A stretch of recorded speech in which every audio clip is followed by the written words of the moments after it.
La herida en mi frente todavía me dolía. Mi respiración era entrecortada después de arrastrarme fuera del auto destrozado en el fondo del barranco. Me tambaleé hasta el patio trasero de la casa de mi hijo, con lágrimas corriendo por mi rostro, pensando que finalmente había encontrado un lugar seguro. Pero, escondida detrás de la bugambilla, escuché la voz fría y cortante de mi nuera chillar por teléfono. ¿Cómo es que sigue Virsidá? ¡Inútiles! Les pagué para que pareciera un accidente. Mi corazón se hizo añicos, más que en el choque. Para colmo de males, cuando salí con mi aspecto andrajoso, mi hijo miró mi herida con asco y frialdad. Mírate, pareces una vieja loca y desaliñada. ¿Otra vez tomaste una sobredosis de tus vitaminas y estás alucinando?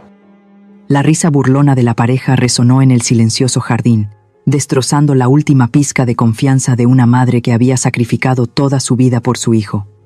Soy Amalia, tengo 55 años, y la historia que estoy a punto de contarte es el viaje para descubrir qué sucedió realmente en esa fatídica tarde. Cuando el amor familiar fue pesado en la balanza de la crueldad y la mentira, todo comenzó una tarde, mientras conducía mi vieja camioneta para entregar las últimas cajas de vino. El sol de la tarde mexicana caía a plomo sobre la sinuosa carretera de montaña, haciendo que el asfalto humeara como una sartén de aceite hirviendo. Apreté el volante, tratando de mantenerme concentrada en medio del calor sofocante y el polvo rojo que lo cubría todo. Solo quería llegar a casa rápido, pasar por la mansión de mi hijo Leandro para prepararle una sopa caliente. Pero una imagen en el espejo retrovisor destrozó esa paz. Un pesado camión negro apareció de la nada, pegándose a mi parachoques a una velocidad inusual. Toqué el freno, haciéndole señas para que mantuviera la distancia. Pero en lugar de reducir la velocidad, el motor detrás de mí rugió como una bestia salvaje. Un fuerte golpe por detrás me hizo saltar. Mi cabeza se estrelló contra el reposacabezas y el cinturón de seguridad se clavó dolorosamente en mi pecho. Aterrada, miré por el espejo retrovisor. A través del cristal polvoriento, vi al conductor. Llevaba un sombrero que le cubría la cara, pero sus ojos estaban desorbitados, dementes y fríos. No había rastro de alcohol en su mirada, solo instinto asesino. No se estaba quedando dormido, me estaba cazando. El camión se abalanzó de nuevo, esta vez por el lado izquierdo, tratando de empujarme hacia el acantilado. El chirrido del metal al rozarse fue ensordecedor. Chispas volaron por todas partes. A mi derecha había un abismo profundo, donde solo esperaban rocas afiladas. La rueda derecha de mi camioneta ya pisaba la grava del borde de la carretera. El vehículo se tambaleaba violentamente como si fuera a volcar. En ese momento de vida o muerte, mi instinto de años conduciendo por caminos peligrosos se despertó. Sabía que no podía competir en fuerza con esa mole de hierro. Justo cuando aceleró para dar el golpe final y lanzarme al precipicio, pisé el freno a fondo y giré bruscamente el volante hacia la izquierda. El camión se deslizó por inercia, perdiendo el impulso y adelantándose. Mi camioneta, fuera de control, giró sobre el asfalto caliente y se estrelló de frente contra los densos matorrales que crecían en el lado interior de la montaña. Se escuchó un estruendo terrible. El airbag se desplegó, golpeándome la cara y dejándome a oscuras. El parabrisas se hizo añicos, cayendo como una lluvia de cristales. Todo se sumió en la oscuridad. El fuerte olor a gasolina me despertó. Con la cabeza dándome vueltas, sentí un hilo de sangre caliente que corría desde mi frente hasta mis ojos, nublando mi visión. Un dolor agudo se extendía por mi viejo cuerpo, pero el miedo era aún mayor. Tenía que salir de allí antes de que el auto se incendiara, o antes de que ese loco volviera. Temblando, me quité el cinturón de seguridad y, con todas mis fuerzas, pateé la puerta abollada del auto. Caí sobre la tierra y las piedras, tratando de reprimir el dolor punzante en mi pierna izquierda para levantarme. El camión había desaparecido, dejando un silencio espeluznante en la solitaria carretera de montaña. A lo lejos, a través del campo de maíz ya cosechado y lleno de rastrojos, vi el techo de tejas rojas de la mansión de Leandro. Era el lugar más cercano, el refugio más seguro. La idea de mi hijo me dio fuerzas en mis piernas agotadas. Cojeé a través del campo, sin importarme las afiladas hojas secas de maíz que me cortaban la piel, ni el polvo que se adhería a mis heridas abiertas. Cada paso era una oración. Solo necesitaba llegar allí. Leandro me ayudaría, llamaría a la policía, protegería a su madre. La imagen de mi hijo bondadoso, que siempre necesitaba la protección de su madre, Era la única motivación que me impedía derrumbarme en el camino. Cuando llegué a la puerta trasera de la mansión, estaba casi sin fuerzas. Me apoyé en la puerta de hierro, jadeando, con el pecho doliéndome como si fuera a explotar. La bugambilla de un rojo intenso que mi nuera, Paloma, cuidaba con esmero, estaba en plena floración, proyectando una sombra fresca sobre el limpio patio de baldosas. La escena era extrañamente pacífica, en total contraste con el infierno que acababa de vivir. Iba a llamar a mi hijo, pero mis pasos se detuvieron. Al otro lado de la bugambilla estaba Paloma. Mi hermosa y elegante nuera caminaba de un lado a otro, con el teléfono en la mano y una expresión de fastidio. Suspiré aliviada, dispuesta a empujar la puerta y entrar, pero su voz resonó, fría y cruel, helándome la sangre. No era la voz dulce y falsa de todos los días. Era el siseo entre dientes de una bestia salvaje a la que se le había escapado la presa. ¿Cómo es que sigue viva? Inútiles. Les pagué para que pareciera un accidente. El mundo a mi alrededor se derrumbó. Ningún abismo era más profundo que esa frase. Ningún impacto era más doloroso que esta cruda verdad. Mis oídos zumbaban. Mi mano, que se aferraba a los barrotes de hierro, cayó sin fuerzas, temblando incontrolablemente. Retrocedí apresuradamente, escondiéndome detrás del grueso muro de piedra, con el corazón latiéndome tan fuerte que parecía que iba a romperme el pecho. Ese conductor loco no fue una coincidencia. Ese horrible accidente no fue mala suerte, fue un contrato de asesinato. Y quien firmó mi sentencia de muerte fue la mujer que vivía en la casa que yo compré, que gastaba el dinero que yo gané, la esposa de mi hijo. La brisa de la tarde trajo un frío que me caló hasta los huesos, aunque el sol todavía era intenso. Me deslicé por la pared, tapándome la boca para no soltar un sollozo ahogado. Me di cuenta de que no acababa de escapar de la muerte para volver a casa. Acababa de escapar de las garras de la muerte allá afuera, solo para entregarme en la guarida del diablo, en el lugar que yo llamaba familia. La oscuridad fue engullendo lentamente el jardín, pero yo seguía acurrucada detrás del frío muro de piedra, sin atreverme a moverme. El intenso aroma de la bugambilla sobre mi cabeza, un aroma que antes elogiaba por su delicadeza, ahora me revolvía el estómago. En ese silencio aterrador, mientras el dolor físico se adormecía temporalmente por el shock emocional, mis recuerdos volvieron en tropel. No llegaron en orden, sino de forma caótica, desordenada como fragmentos de una vieja película rota, uniéndose para formar una imagen cruel que durante mucho tiempo había elegido ignorar. Recordé el día en que Leandro trajo a Paloma a casa para presentarla. Fue un día de sol inusualmente hermoso, en medio de la temporada de lluvias. Paloma bajó del auto, radiante y elegante, muy diferente a las chicas de este polvoriento pueblo de agaves. Era muy hábil, con palabras dulces y gestos amables, siempre sirviendo el té, preguntando por mi salud. Pero había algo en su mirada que me inquietaba, cuando Leandro, emocionado, señaló los campos de agave azul que se extendían hasta las montañas. Los ojos de Paloma no brillaron con admiración por la naturaleza, sino que se entrecerraron, escudriñando y calculando. Su mirada era aguda, examinando cada uno de los viejos muebles de roble de la casa, como si estuviera tasando una mercancía en lugar de admirar su futuro hogar. Su boda se celebró con gran pompa en la iglesia del pueblo. Leandro, mi hijo, estaba radiante de felicidad con su traje de novio. Miraba a su esposa con adoración y devoción, y Paloma, bajo el velo blanco inmaculado, tenía una sonrisa perfecta, tan perfecta que parecía industrial. En el momento de intercambiar los anillos, la vi mirar furtivamente hacia las bodegas donde se guardaba el vino añejo. En ese momento, me reprendí a mí misma por ser una suegra difícil y quisquillosa. Me dije que mientras mi hijo fuera feliz, eso era suficiente, que ya era vieja y no debía ser tan desconfiada. Pero luego, comenzaron a suceder cosas extrañas después de que se mudaron a esta mansión. Recordé las tardes de domingo cuando venían a visitarme a la antigua hacienda. Paloma siempre se mostraba como la nuera más devota de la región. Me traía pasteles, ropa nueva, y mientras yo estaba ocupada en la cocina preparando la cena, a menudo pedía permiso para subir al antiguo despacho de mi esposo para ayudar a mamá a limpiar. Después de cada una de esas limpiezas, mis títulos de propiedad desaparecían misteriosamente. A veces era el plano del terreno del sur, otras veces el certificado de derechos de agua para el riego. Yo buscaba desesperadamente, revolviendo toda la casa.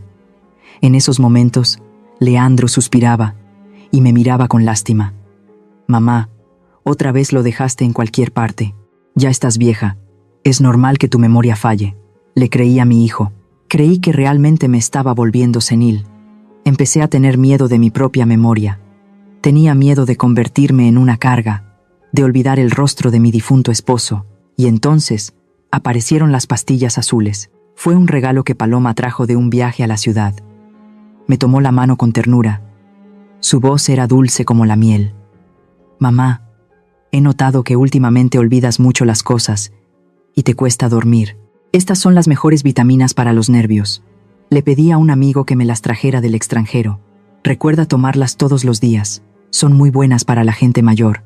Me conmoví hasta las lágrimas. Tomé esas pastillas azules todos los días con una gratitud infinita hacia mi devota nuera. Pero extrañamente, cuanto más las tomaba, más aturdida me sentía.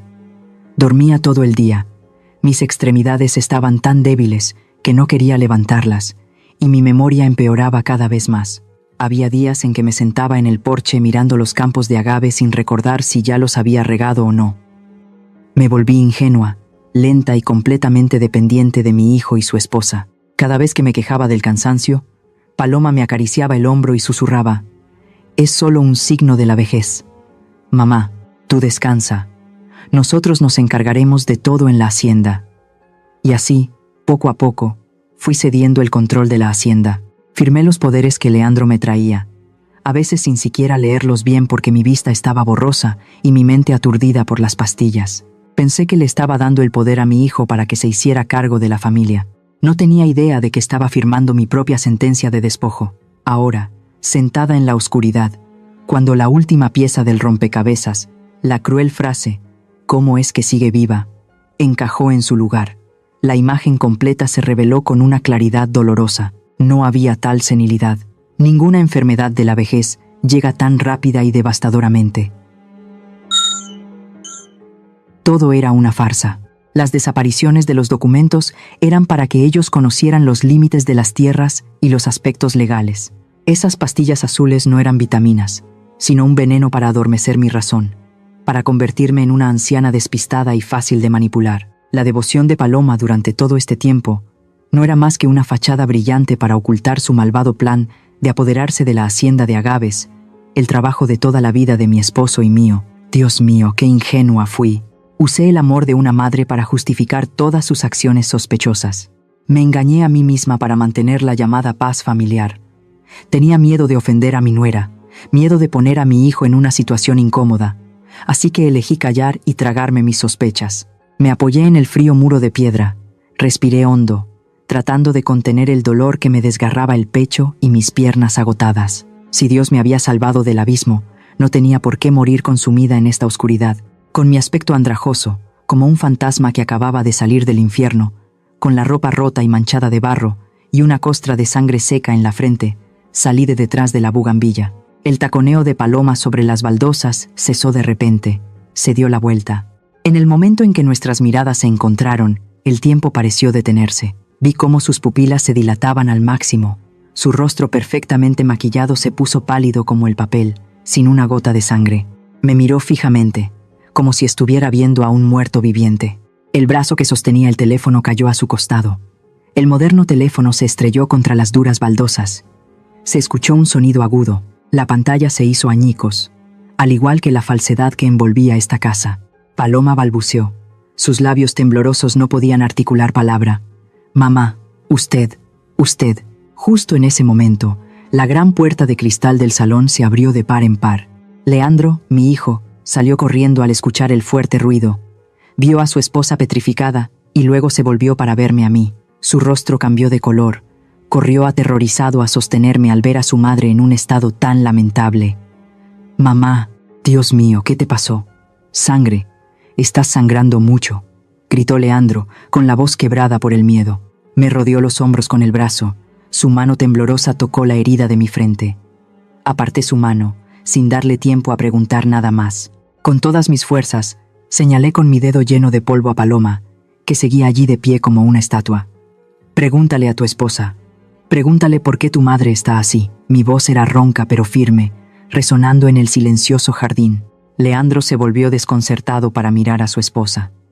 Paloma retrocedió un paso, apretando con fuerza el dobladillo de su vestido de seda. Miré directamente a los ojos de mi nuera y grité. Lo escuché todo. Contrataste a alguien para que me matara.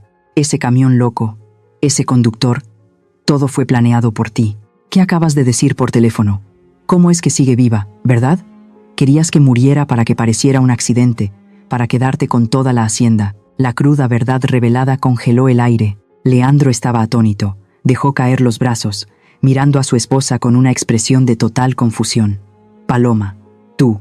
¿De qué está hablando mamá? Paloma, después del pánico inicial, rápidamente recuperó la compostura. Sus ojos astutos miraron a su alrededor. Respiró hondo y luego rompió a llorar desconsoladamente. No me contradijo. Se arrodilló en el suelo, abrazando las piernas de Leandro. Las lágrimas corrían a raudales, arruinando su maquillaje. «¡Leandro! ¡Tienes que creerme!» «Mamá, mamá está teniendo otra de sus crisis», gritó Paloma desesperadamente. «Me estás acusando injustamente. Estaba llamando para regañar a la empleada porque dejó escapar a Pepe, el perro. Le dije, ¿cómo dejaste que se escapara? Te pago para que lo cuides». Estaba hablando del perro. ¿Cómo podría hacerle daño a mamá? Levantó sus ojos llorosos hacia su esposo, con la voz entrecortada. «Tú sabes que mamá me odia. Siempre pensó que me casé contigo por dinero. Ahora que tuvo un accidente, está en shock y me está culpando. Yo la quiero mucho. ¿Cómo puede acusarme tan injustamente?» Su actuación fue demasiado perfecta. Cada sollozo, cada lágrima, irradiaba una inocencia abrumadora. Me quedé sin palabras. La ira que había estallado momentos antes se enfrió de repente, reemplazada por una náusea que me subía por la garganta. Me volví hacia mi hijo, esperando que se diera cuenta de la descarada mentira. Soy su madre. Soy la que lo dio a luz, la que lo crió con estas manos callosas. ¿No debería creerme a mí? Pero no. Leandro miró a su esposa llorando a sus pies, y luego me miró a mí, su anciana madre con la ropa rota y una herida en la cabeza. Su mirada vaciló. En sus ojos no vi confianza, ni indignación hacia la culpable. Solo vi lástima, y lo que fue más doloroso, vi duda. Suspiró, ayudó a Paloma a levantarse, y luego se volvió hacia mí, con una voz suave como si estuviera consolando a un niño travieso. «Mamá, tal vez te golpeaste muy fuerte y estás alucinando. O tal vez, ¿olvidaste tomar tus vitaminas para los nervios? Últimamente olvidas mucho las cosas». Sus palabras fueron como una puñalada en el corazón. «Entra a descansar, mamá. Llamaré al médico. Paloma te quiere mucho. ¿Cómo podría ser eso posible? No seas tan desconfiada. Pobrecita mi esposa. Vitaminas. Esas pastillas venenosas de color azul. Mi propio hijo las mencionaba como una solución, como una prueba de la locura de su madre. Miré a Leandro. El niño pequeño de ayer ahora era un hombre tan débil y cobarde que se dejaba manipular por su esposa. En ese momento me di cuenta de que lo había perdido todo. No solo había perdido mi casa, mi tierra, sino que también había perdido a mi único hijo. El hombre que estaba frente a mí ya no era mi Leandro, sino la marioneta de Paloma.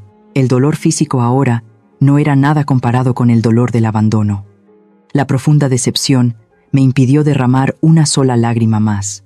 Aparté bruscamente la mano de Leandro que intentaba tocar mi hombro. El gesto brusco lo hizo tambalearse. «No me toques», gruñí, retrocediendo. «No estoy loca, y no olvidé tomar las pastillas. Precisamente porque no tomé esa maldita medicina es que sobreviví para estar aquí y ver sus verdaderas caras». «Mamá, ¿qué estás diciendo?», balbuceó Leandro. «Apártate». Me di la vuelta y cojeé hacia la puerta principal. Sin dudarlo, no necesitaba a su médico. No necesitaba descansar en este infierno terrenal ni un segundo más. Leandro corrió tras de mí, sujetándome del brazo. «¿A dónde vas? Ya es de noche. Estás gravemente herida. Déjame llevarte adentro. Suéltame», grité. Mi mirada encendida se clavó en su rostro, haciéndolo retroceder asustado. «Esta casa no tiene lugar para mí. Si me quedo, moriré de verdad. Quédate con tu esposa y tus pastillas de mentira». Saqué mi viejo teléfono del bolsillo. Mis manos temblorosas marcaron el número de un taxi. Afortunadamente, todavía funcionaba.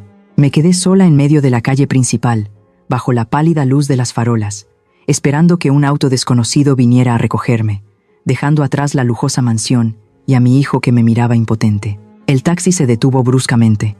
Subí, sin mirar atrás ni una sola vez. La puerta del auto se cerró, separándome de ese mundo falso. Apoyé la cabeza en la ventanilla, viendo pasar las hileras de agaves en la oscuridad de la noche, con el corazón vacío. Sacrifiqué toda mi vida por mi hijo, y al final me gané la etiqueta de senil, paranoica, para que pudieran manipularme fácilmente. Me pregunto, ¿alguno de ustedes ha estado en una situación tan irónica como la mía? Cuando el hijo que diste a luz elige ponerse del lado de un extraño para herir a su propia madre. Si estuvieras en mi lugar ahora, ¿elegirías aguantar y volver? ¿O te irías con determinación para proteger la última pizca de tu autoestima? Déjenme saberlo en los comentarios.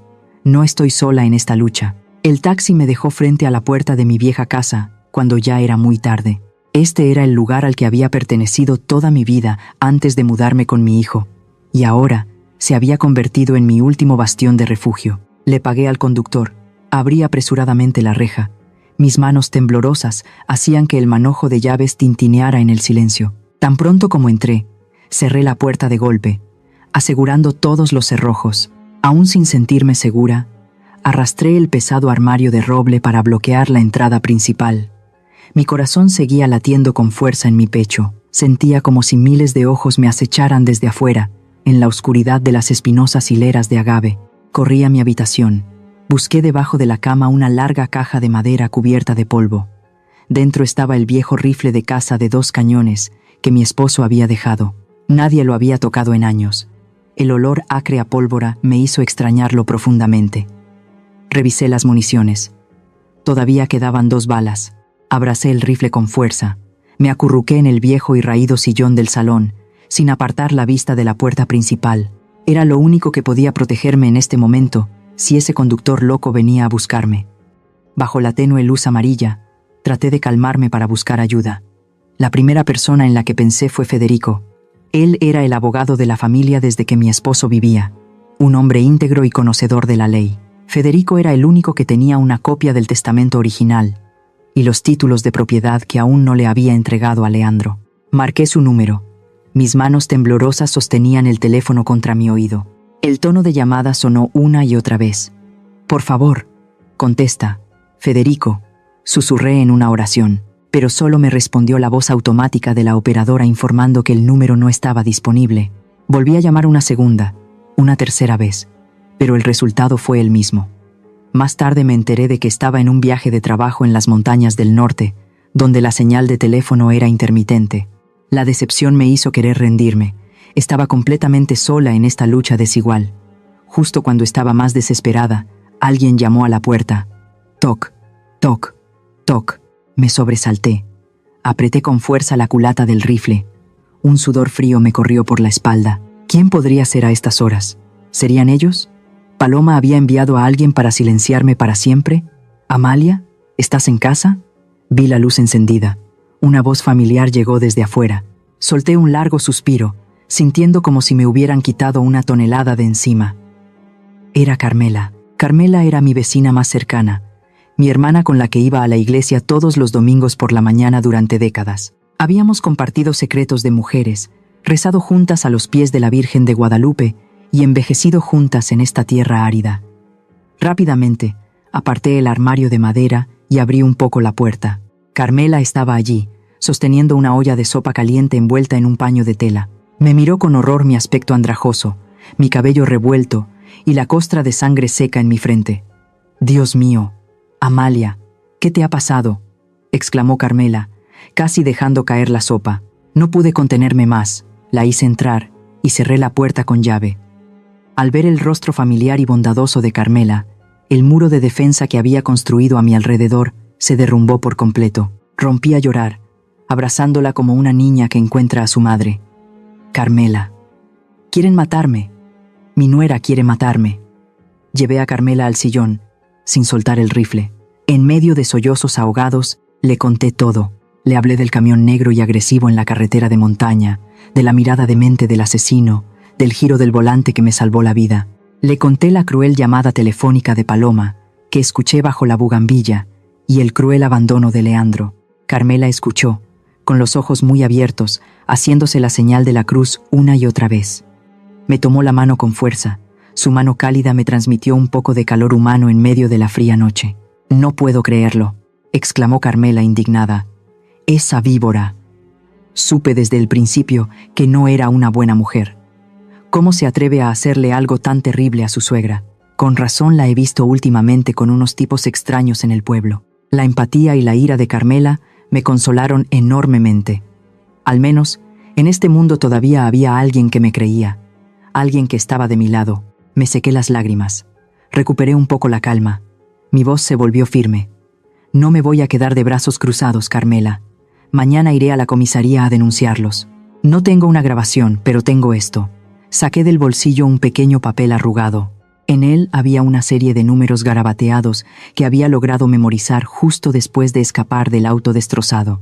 Esta es la matrícula de ese conductor, dije, con la voz temblorosa por la emoción.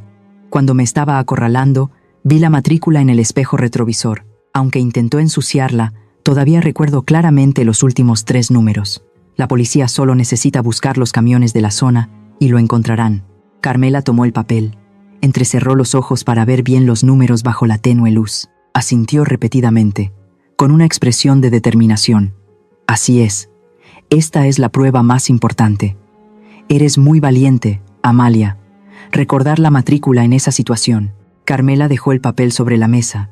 Me acarició la mano callosa. Su voz se volvió más amable y segura que nunca. No te preocupes. Mañana iré contigo. Iremos a ver al jefe de policía, Samuel. Es un hombre justo. Seré tu testigo. Testificaré sobre tu lamentable estado justo después de escapar de la muerte. Paloma puede tener dinero y poder, pero la justicia de Dios no la perdonará. Gracias, Carmela. Le apreté la mano. Las lágrimas volvieron a brotar de la emoción. Si no fuera por ti, no sé cómo habría sobrevivido esta noche. Somos amigas desde hace tantos años. No digas esas cosas. Carmela me dio una palmadita en el dorso de la mano. Anda, come un poco de sopa para recuperar fuerzas y luego duerme. Me quedaré aquí contigo esta noche. Conmigo y este rifle de guardia, nadie se atreverá a acercarse. Esa noche, comí la sopa caliente de Carmela con profunda gratitud. Por primera vez después de tantas horas de terror, sentí un poco de paz. Miré a Carmela tejiendo en el sofá, agradeciendo en silencio a Dios por haberme enviado un ángel guardián. El sol abrasador de la mañana en el altiplano mexicano iluminaba el polvoriento camino que conducía al pueblo. Caminaba con una determinación nunca antes vista, de la mano de Carmela, mi única compañera en este momento. En mi bolsillo llevaba el papel con la matrícula del asesino, la prueba irrefutable que creía que sacaría al culpable a la luz. Respiré hondo el aire seco y caliente, diciéndome que en cuanto cruzara la puerta de la comisaría, esta pesadilla terminaría. Se haría justicia. Pero me equivocaba. La verdadera pesadilla apenas comenzaba. Justo cuando pusimos un pie en los escalones de la comisaría, antes de que pudiéramos empujar la puerta, una sirena ensordecedora sonó detrás de nosotros, rompiendo la tranquilidad de la mañana. Me di la vuelta sobresaltada. Una ambulancia blanca y otra patrulla de policía se acercaron a toda velocidad, bloqueándonos el paso. El chirrido de los neumáticos sobre el asfalto fue espeluznante. Las puertas de los vehículos se abrieron de golpe. Un hombre con una bata blanca bajó, acompañado de 2 agentes con rostros impasibles. No venían a arrestar a un criminal, venían por mí. El hombre de la bata blanca, que se presentó como un psiquiatra del tribunal de la ciudad, se paró frente a mí. Se ajustó las gafas y me miró con una compasión profesional, esa mirada reservada para los locos. Señora Amalia, dijo, con una voz monótona pero afilada como un bisturí, tenemos una orden judicial para una evaluación psiquiátrica de emergencia para usted. ¿Qué? Me quedé atónita, sintiendo que el suelo se hundía bajo mis pies. ¿Qué está diciendo? He venido a presentar una denuncia. Mi nuera quiere matarme. El médico negó con la cabeza suavemente. Sacó un papel con un llamativo sello rojo del tribunal y me lo mostró. Hemos recibido un informe de su familia, específicamente de la señorita Paloma y el señor Leandro. Han proporcionado pruebas de que usted se encuentra en un estado de agitación severa, que intentó suicidarse ayer al despeñar su auto por un barranco y que actualmente representa un peligro para la comunidad con sus delirios paranoicos. Mentira, grité, temblando de rabia. No intenté suicidarme. Ese conductor me sacó de la carretera. Soy la víctima. Ese es precisamente el problema, señora, intervino el policía que lo acompañaba, con voz firme. Su familia dice que usted siempre imagina que alguien la está persiguiendo debido a su paranoia senil. Para garantizar su seguridad y la de quienes la rodean, el tribunal ha decidido suspender temporalmente sus derechos civiles y su autonomía. Debe acompañarnos a un centro de evaluación médica. Se acercaron. 2 corpulentos enfermeros con uniformes blancos se prepararon para sujetarme. La sensación de estar acorralada me dejó sin aliento. Convirtieron a la víctima en la culpable. Mi milagrosa supervivencia en el acto de una loca. En mi desesperación, me volví hacia Carmela, que había estado de pie detrás de mí todo este tiempo. Ella era mi testigo. Ella había escuchado mi historia, había visto mi sufrimiento. Carmela, por favor, le agarré el brazo, con la voz quebrada por la urgencia. Diles la verdad. Tú sabes la verdad. Sabes que no estoy loca. Háblales del camión, de lo que viste anoche. Carmela esperaba una defensa firme. Esperaba que mi hermana de la iglesia de tantos años me defendiera de esta injusticia. Pero Carmela no me miró. Bajó la cabeza, dio un paso atrás y suavemente apartó mi mano de su brazo, como si estuviera quitando algo sucio. Ese gesto fue más cruel que cualquier insulto.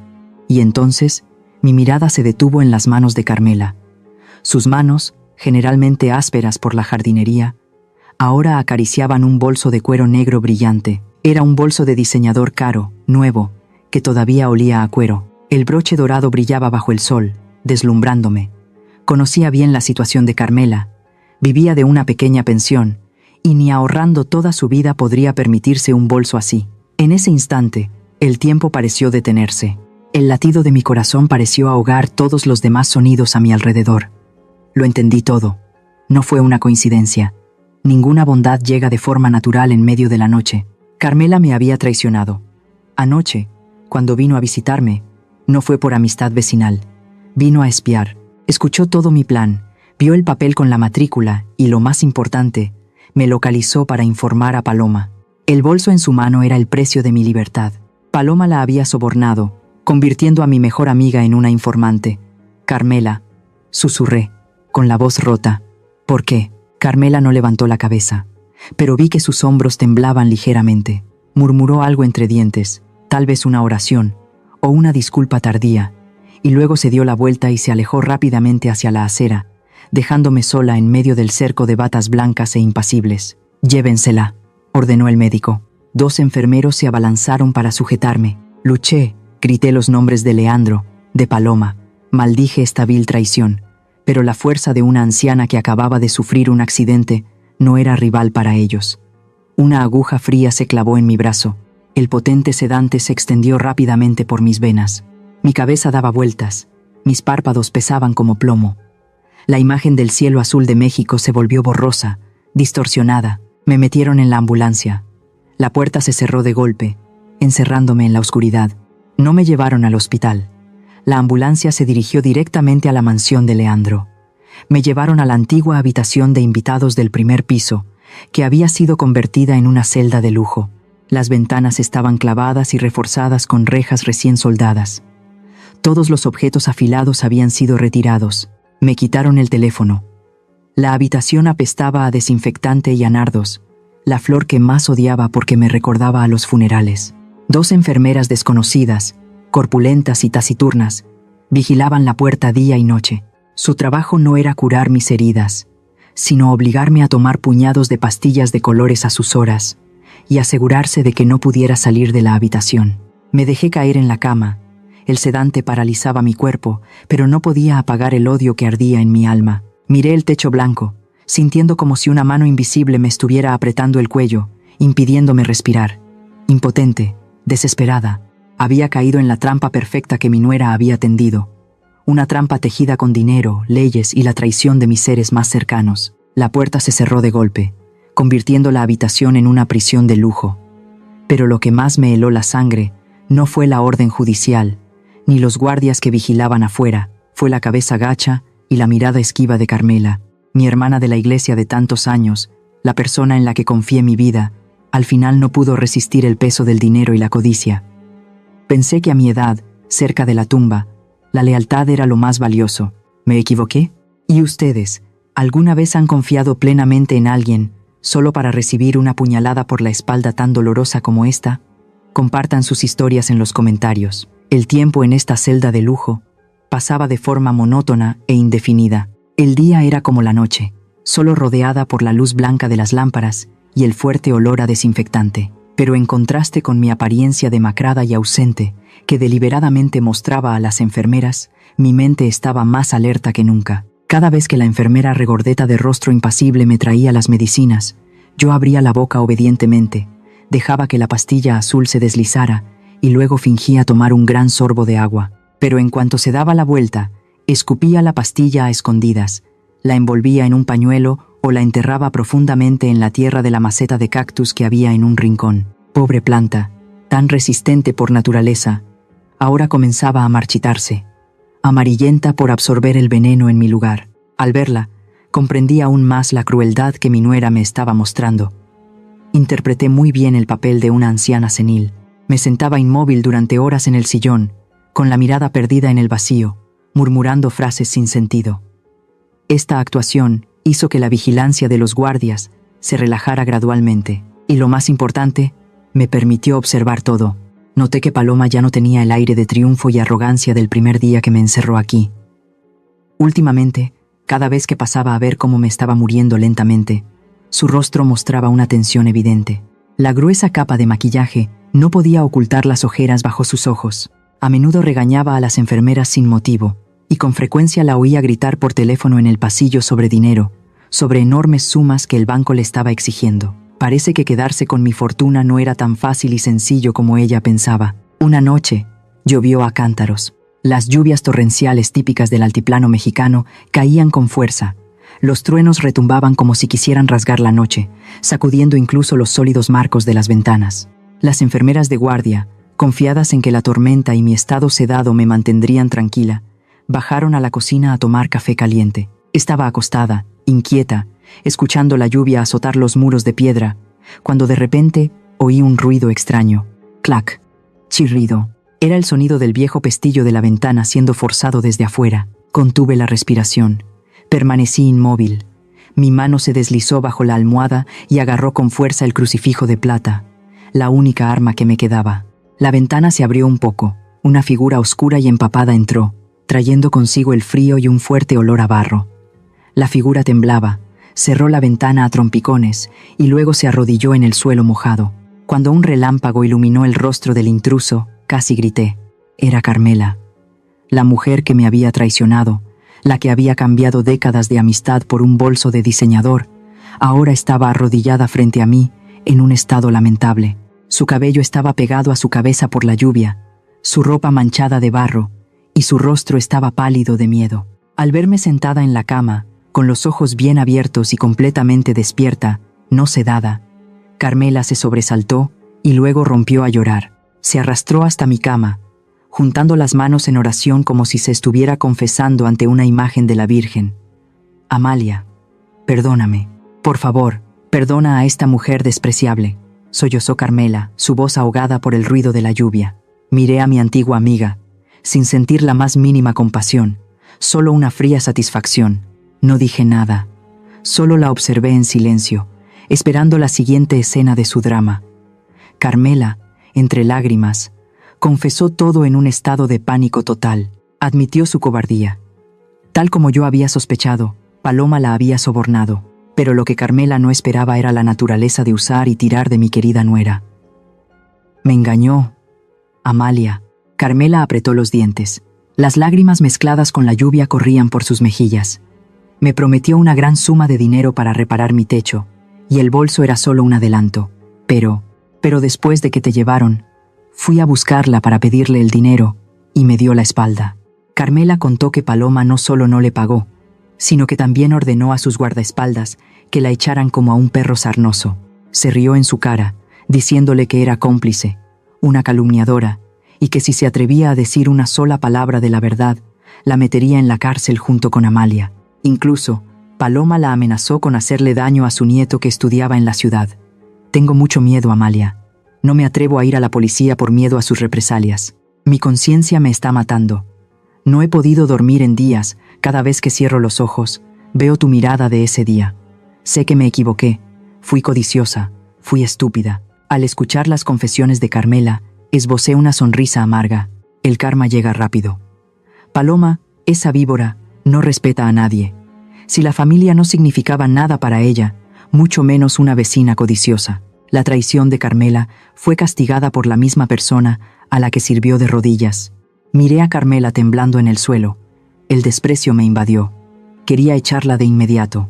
Quería gritarle que se fuera, que no ensuciara más esta habitación. «Vete», dije, con voz fría y ronca. «No quiero volver a verte. Que Dios te perdone, porque yo no lo haré». Carmela, aterrorizada, se abalanzó y agarró el borde de mi manta. «No, no me eches, Amalia. Sé que me odias, pero he venido a salvarte. Yo tengo algo para ti». Fruncí el ceño, a punto de quitarle la manta, pero las siguientes palabras de Carmela me detuvieron. Tengo pruebas para meter a Paloma en la cárcel». Entrecerré los ojos. ¿Pruebas? Carmela se secó las lágrimas apresuradamente, su voz temblorosa pero llena de seguridad. Conozco la naturaleza traicionera de Paloma, así que tomé mis precauciones. Yo guardé algo que puede acabar con ella. Mientras hablaba, sacó temblando de su ropa mojada algo envuelto cuidadosamente en varias capas de plástico. Miré fijamente el objeto, y luego a los ojos suplicantes de Carmela. En esos ojos, vi un arrepentimiento genuino, pero aún mayor era el miedo y el odio hacia Paloma. El enemigo de mi enemigo puede ser mi amigo. En esta situación desesperada, completamente aislada del mundo exterior, no podía permitirme el lujo de elegir un aliado intachable. Necesitaba un cuchillo, aunque ese cuchillo ya me hubiera apuñalado una vez. Respiré hondo, reprimiendo el asco. Dejé a un lado mi orgullo y mi ego. En este momento, ya no era la Amalia amable e ingenua, era una madre luchando por recuperar su vida y su honor. Lentamente, extendí la mano. Mi voz se volvió firme y autoritaria. «Está bien, Carmela. Levántate. Si de verdad quieres enmendar tu error, dámelo. Pero recuerda bien, si me traicionas una vez más, te arrastraré conmigo al infierno». Carmela asintió repetidamente. Con manos aún temblorosas por el frío y el miedo, me entregó un objeto envuelto con esmero en un viejo pañuelo bordado con flores. Era su viejo teléfono móvil. La pantalla tenía algunas grietas. La carcasa de plástico estaba rayada. Pero en este momento, para mí, era más valioso que cualquier diamante. Yo lo grabé todo. «Amalia», susurró Carmela, sin atreverse a mirarme a los ojos. «Sabes que soy muy precavida. Cuando Paloma vino a buscarme, me dio dinero y me pidió que te vigilara. Temí que después me traicionara. Ella es de la ciudad, astuta, y yo solo soy una anciana de pueblo. Tenía miedo de que me culpara, así que cada vez que me llamaba para darme órdenes o amenazarme, grababa la conversación a escondidas». Tomé el teléfono, sintiendo el calor que aún quedaba de la mano de Carmela. Resulta que la desconfianza y el miedo de los mezquinos a veces pueden ser la salvación de los inocentes. Abrí la carpeta de grabaciones. Apareció una larga lista de llamadas, todas con el nombre de señorita Paloma. Respiré hondo y presioné el archivo más reciente. Una voz familiar resonó, rompiendo el silencio de la habitación. Era la voz de Paloma, pero no la voz dulce y falsa de todos los días, sino la voz chillona, áspera y malévola que había escuchado bajo la bugambilla.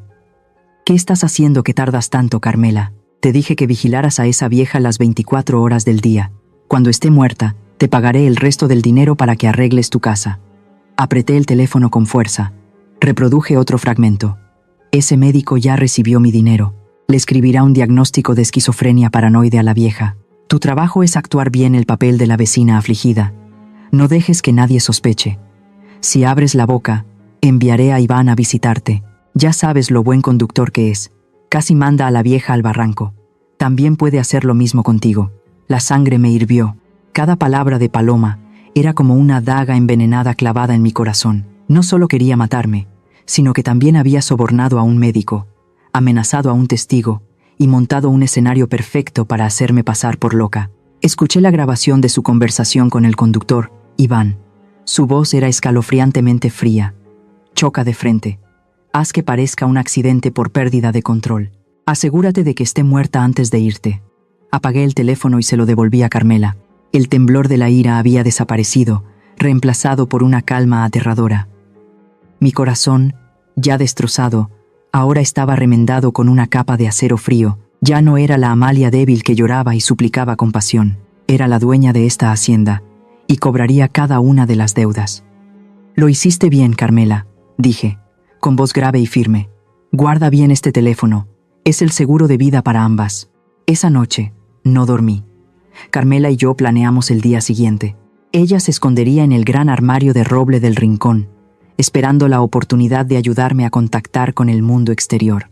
A la mañana siguiente, en cuanto los primeros rayos de sol se colaron por la ventana enrejada, las enfermeras cambiaron de turno. Aprovechando que la enfermera de la noche se iba cansada y la nueva aún no había revisado bien, Carmela salió sigilosamente del armario.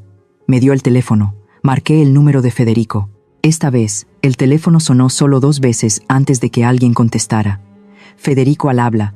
Su voz grave y confiable resonó. «Federico, soy yo, Amalia. No preguntes nada, solo escúchame». «Estoy en peligro», dije rápidamente, sin apartar la vista de la puerta de la habitación. Hubo un segundo de silencio al otro lado de la línea, y luego su voz se volvió urgente. «¿Amalia?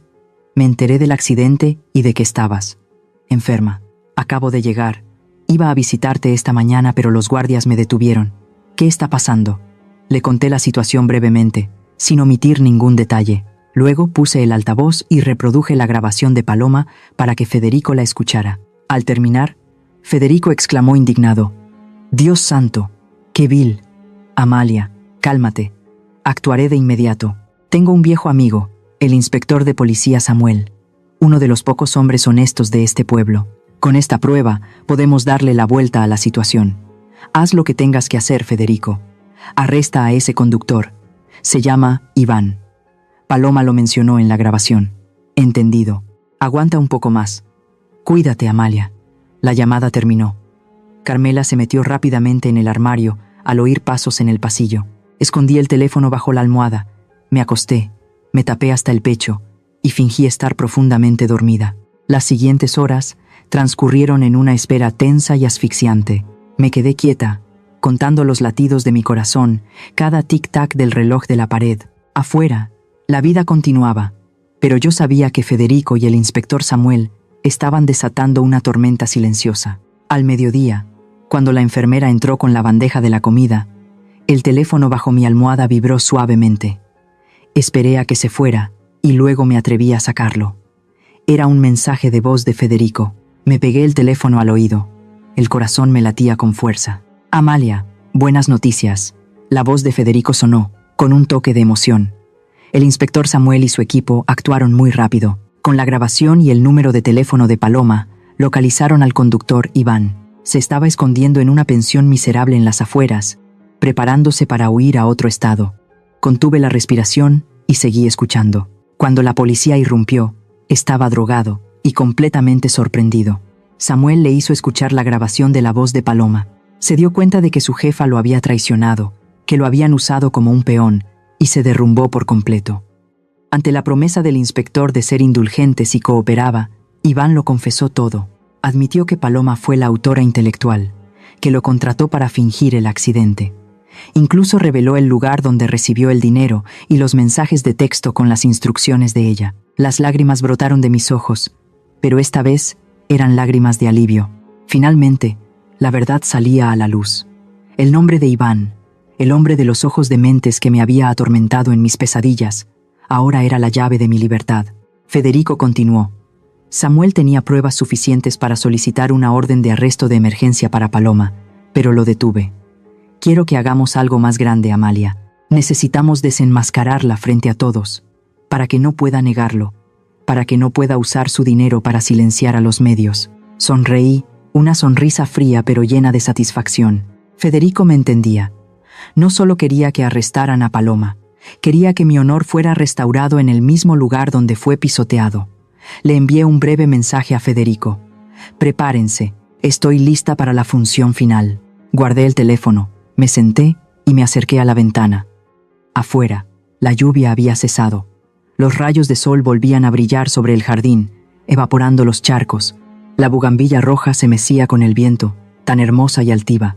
Pero esta vez ya no sentía miedo al mirarla, porque sabía que el final de quienes se escondían bajo la sombra de la bugambilla estaba muy cerca.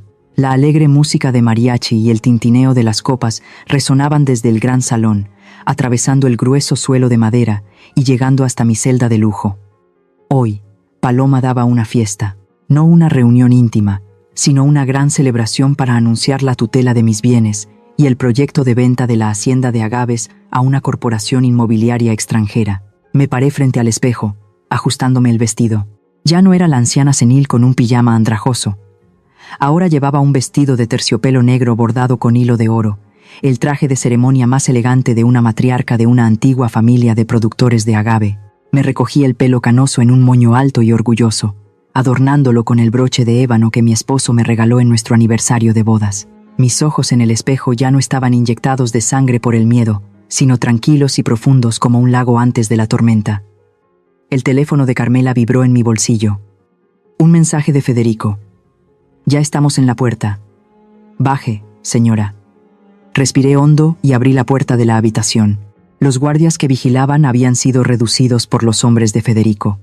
Caminé, lenta pero firmemente, por el largo pasillo, hacia la gran escalera que conducía al salón de fiestas. Abajo, en el gran salón, la luz de los candelabros de cristal iluminaba los costosos trajes y los brillantes vestidos de noche. Los invitados eran todos importantes socios comerciales, funcionarios del pueblo que Paloma se había esmerado en invitar para presenciar esta transferencia de poder legal.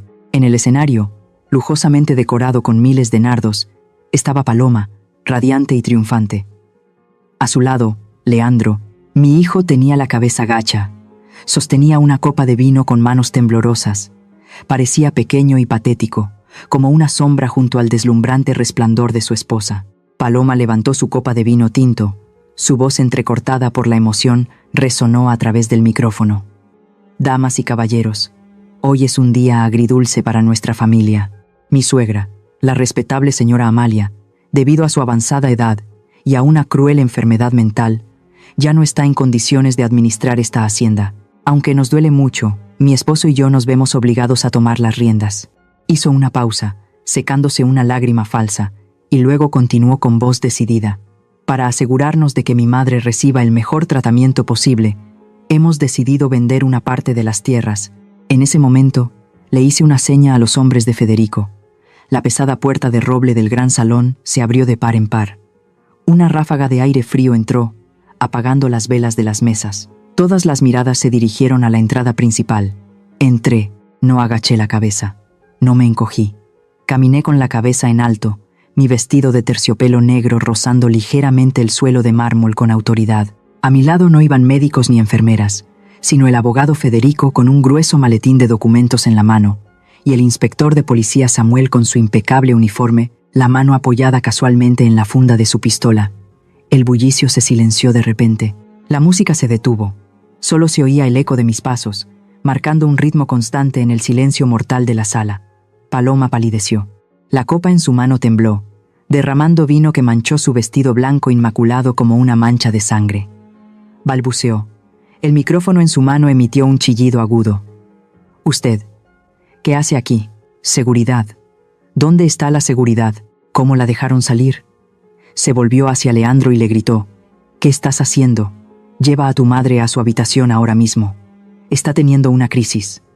Leandro levantó la vista y me miró, pero al encontrarse con la fría mirada de su madre, se encogió y retrocedió un paso, completamente paralizado.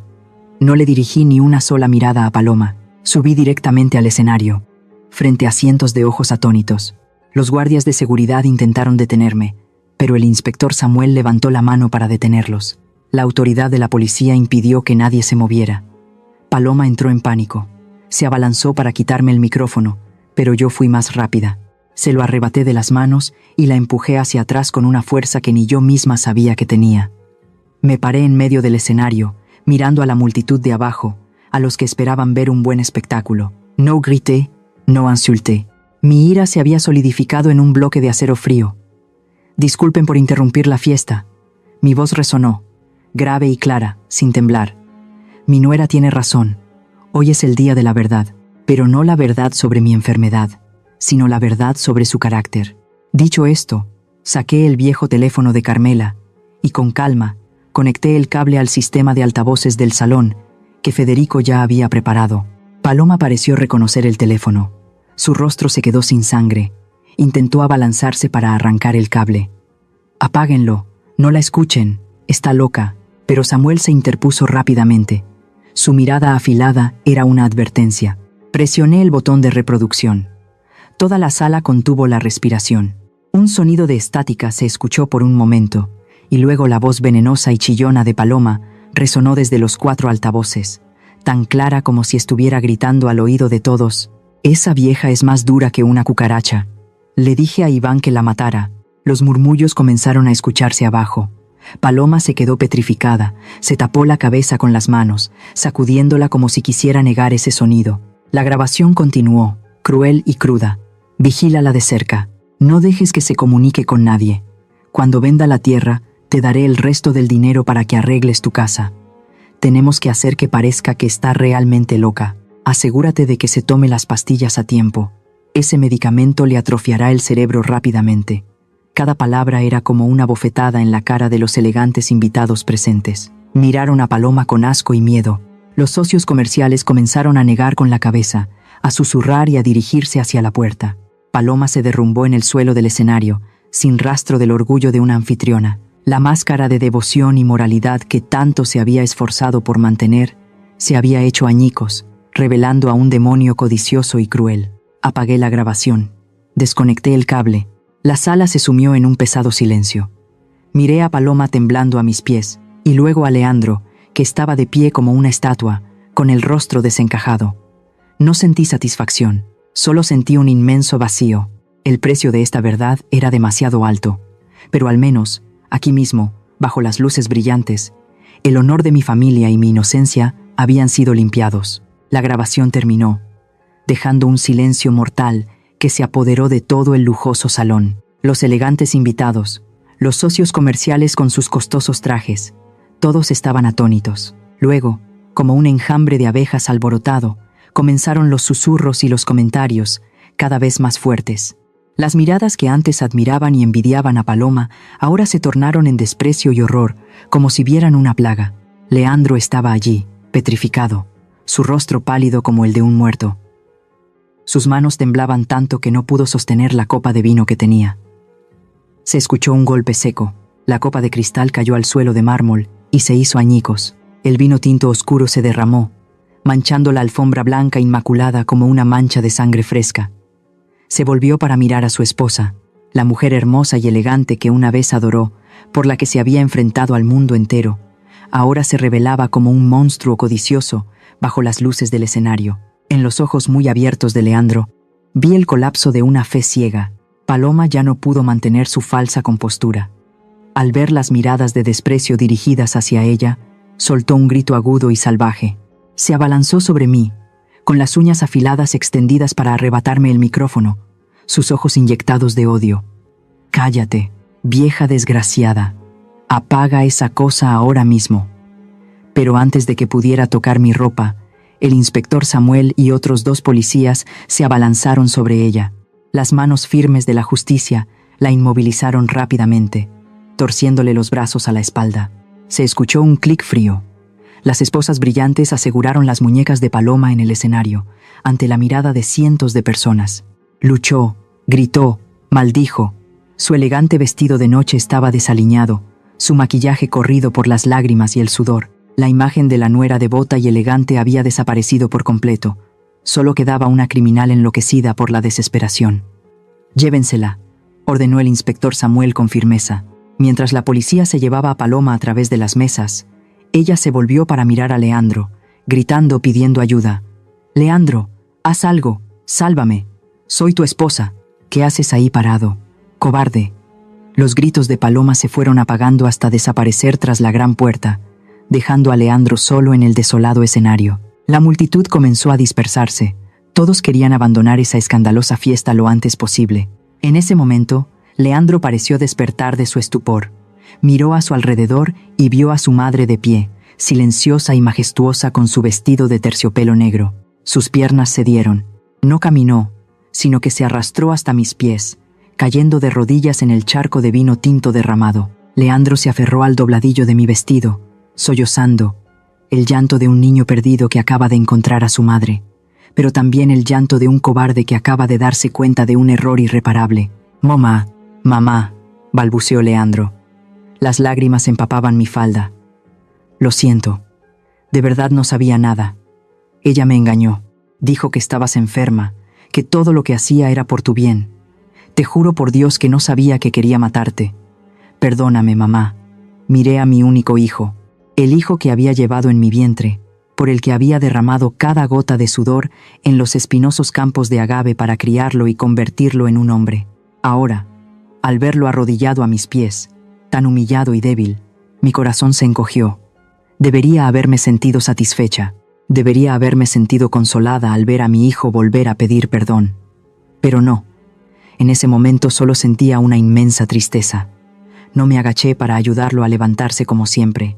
No le sequé las lágrimas como solía hacer cuando era niño. Me quedé quieta, dejándolo aferrarse a mis piernas, con la mirada perdida en la distancia, donde la gran puerta se había cerrado. «Leandro», dije, con voz grave pero clara, sin temblor alguno, «dices que no sabías nada. Dices que eres inocente». Leandro levantó la vista. Sus ojos enrojecidos me miraron llenos de esperanza. «Sí, mamá, soy inocente. Todo fue culpa de Paloma». Negué con la cabeza. Una sonrisa amarga se dibujó en mis labios. «No, hijo mío, no eres inocente».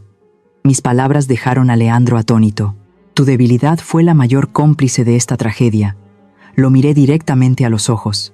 Con la mirada severa de una madre que educa a su hijo por última vez, elegiste hacer oídos sordos a mis gritos de auxilio. Elegiste cerrar los ojos ante las señales de alarma. Dejaste que tu esposa me despojara de mi humanidad solo porque querías una vida tranquila y falsa.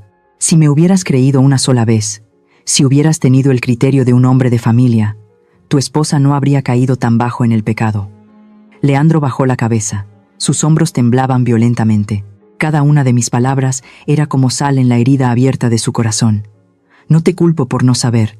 Te culpo por no haber querido saber. Vendiste tu alma por la comodidad, y el precio que pagas es el día de hoy». Dicho esto, aparté la mano de Leandro de mi vestido. Ese gesto firme fue como cortar el cordón umbilical invisible que nos había unido durante tantos años. Mi protección ciega había creado a un hombre débil, y ahora era el momento de que él asumiera la responsabilidad de su propia vida. «Mamá, ¿a dónde vas?», gritó Leandro asustado al verme dar la vuelta y marcharme. «Voy a recuperar mi vida, la vida que abandoné por ti». Bajé del escenario, crucé el salón vacío, dejando atrás las brillantes pero frías luces de los candelabros, dejando a mi hijo arrodillado en medio de las ruinas de la fiesta. Mis zapatos resonaban rítmicamente sobre el suelo de piedra, un eco de soledad pero también de orgullo.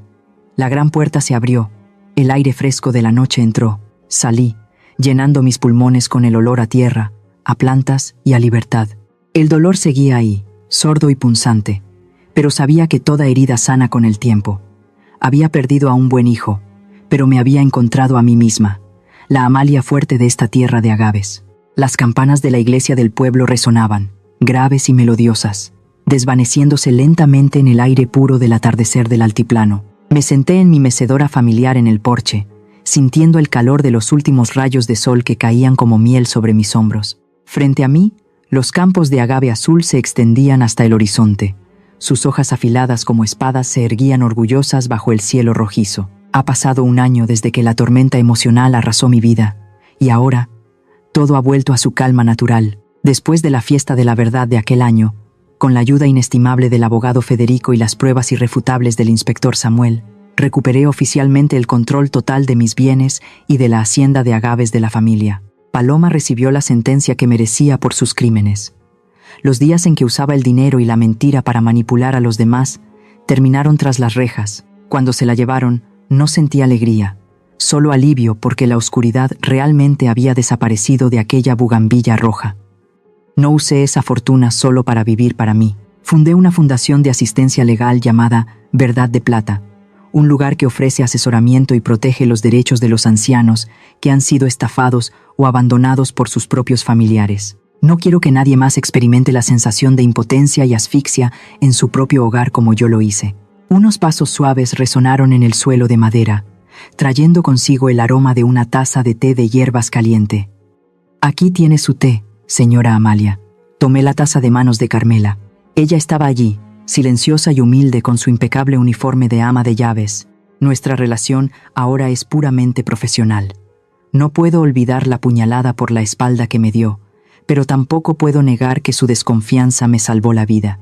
La dejé trabajar en la casa, no por la vieja amistad que ya murió, sino porque quería darle la oportunidad de saldar su deuda de conciencia a través de un servicio dedicado. Hablamos poco del pasado, solo lo necesario para el día a día. Esta distancia es una barrera necesaria para proteger mi alma. A lo lejos, en la destilería donde se oía el ajetreo de los motores, vi la figura de un hombre fornido cargando pesados sacos de materia prima. Era Leandro. Mi hijo no fue a la cárcel porque no había pruebas directas de su participación en el plan de Paloma, pero tomé una decisión firme. Le corté toda ayuda financiera y lo desheredé hasta que demostrara su valía. Actualmente, Leandro trabaja como obrero en la destilería de su propia familia. Está aprendiendo a trabajar con sus manos, a valorar cada peso ganado con sudor y lágrimas, en lugar de vivir de la explotación de su madre. A veces, desde lejos, mira furtivamente hacia el porche donde me siento, con una mirada llena de arrepentimiento y anhelo de perdón. Todavía lo quiero, porque es mi carne y mi sangre, pero entiendo que si cedo ahora, volveré a matar su crecimiento como persona.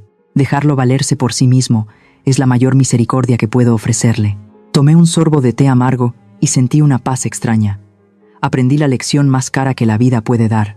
Una lección que a los 55 años realmente he asimilado. Me di cuenta de que ser madre no significa renunciar a una misma, y el sacrificio no significa dejar que otros pisoteen tus límites personales. Sentada en medio del resplandeciente atardecer, quiero compartir estos pensamientos con todos, como un mensaje de una mujer que ha resurgido de las cenizas de la traición. A todos los padres y madres que siempre consideran a sus hijos como el centro de su universo, por favor, recuerden que el amor más grande no es la protección ciega, ni dar todo lo que tienen hasta quedarse sin nada para defenderse. Protegerse a sí mismos y establecer límites personales claros no es egoísmo.